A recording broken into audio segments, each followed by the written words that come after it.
So what's up, y'all? It's your man Barry Bonds, and this is the executive perspective. Now, this is something new that I'm doing right now because I figured that I got so much going on in my mind, so many thoughts that I've been trying to, you know, really place and just get out of my head. So that I want to share them with you. So I created the executive perspective, and I want to chat with you for a minute. But today, we're going to talk about Joy Reid. Now, Joy Reid has been a person that's been so controversial. She's on MSNBC, and she is one of the most controversial, hosts on there. Some would call her even racist because she says a lot of very controversial things that, tend to, uh, you know, toe the line, on offensive and racist. But after the election, she just went into a pretty much a all out rant. Just no holds barred. Everyone can get it. Anyone can get it. And we're gonna watch it, and I'm gonna give you my executive perspective. So let's check it out.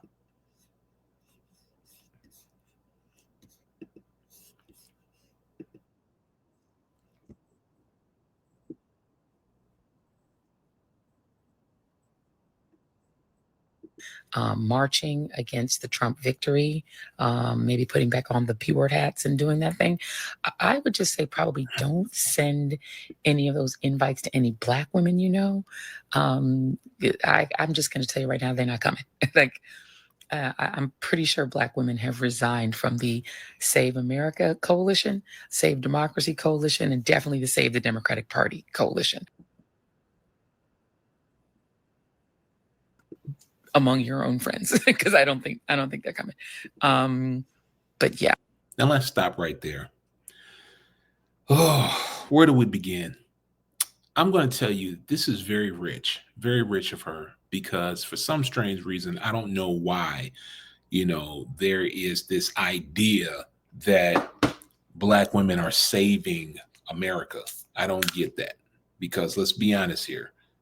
Black men had to really stand up and say, look, even if it was 28% of us had to really stand up and say, look, we're not about to make this same mistake twice. And even in a previous social media post that I made, I was talked about, the analogy of, you bringing home a man that you want to introduce your parents, talking as a female, right? You bring home a man that you want to introduce to your parents, and your parents meeting this person and saying, you know what, I'm sorry, he's just not the one. He's not the one. And, daughter, I really think that you should choose a little bit better. And then you being heartbroken. Like, oh my God, oh, I wanted him so bad, this and that, the other.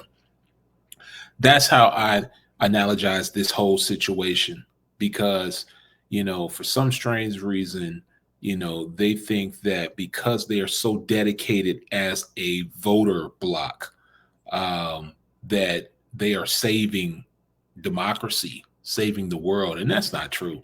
And you really can't put that out there like that. This was a plain cut and dry case of the people of America voting with the interest of their finances, as well as their children, as well as safety. So finances, family, safety. That's what happened. That's what happened, pretty much. But you know what? Let's let Joy go ahead and continue to rant on. I think Black women are now on the Save Black Women, Prioritize Black Men, and prioritize Black communities, Black businesses, and that, and the Black spaces. But Save America, Save the Democratic Party. Yeah, I don't think that's happening. So that was by the New York Post, and I tell you, you know what? It just gives you more reason to start looking to the left and to the right of you and say, hey, where are we at right now in the world? What are we doing right now? Are we working together, or are we in separate lanes going after a separate goal? black men and black women, you have to make up your mind. Have to make up your mind. More so black women, because you guys seem to separate yourselves, segregate yourselves into your own class, and you want to, it seems like, only look out for the betterment or the best interest of your own class. And that's not how we as a group is going to, create change and also be able to command, you know, better foothold in this society. It's not how we're going to be able to do it. So, we got to really figure out some things. Now, me, I voted for Trump. I'll be honest with you. I voted for Trump, and I voted for him in the election previously.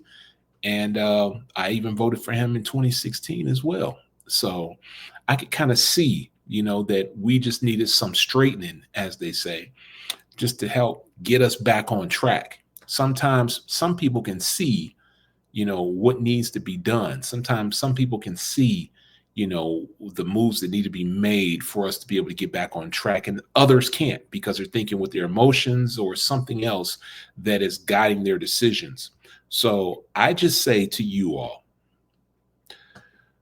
in this next 4 years, while you're enjoying the low inflation, lower gas prices, jobs coming back to the country, as well as immigrants, illegal immigrants, I'm sorry, being sent back to where they were from, I want you guys to just focus on how your life is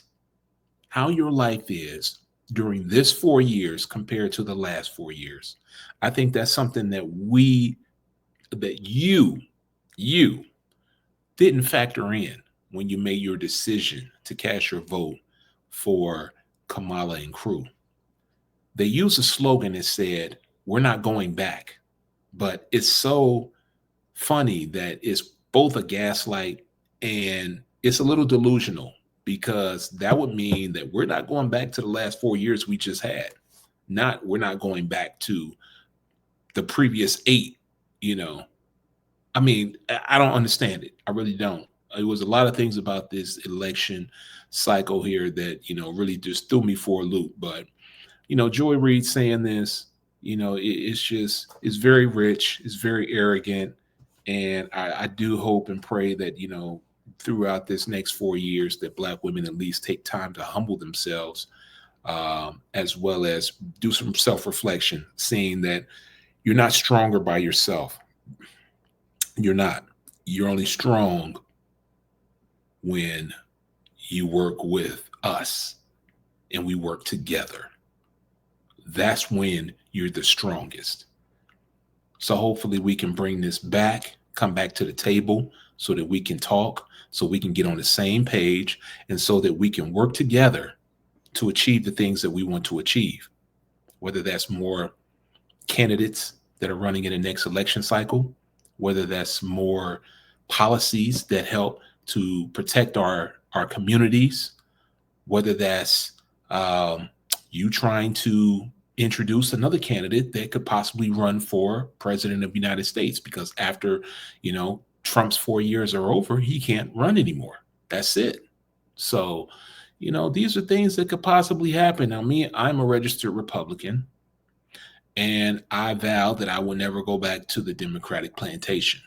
So, I do hope that Black folks would open their minds up there to look for other options to help create this solution, for us to be able to get the policies, the laws, everything that we need.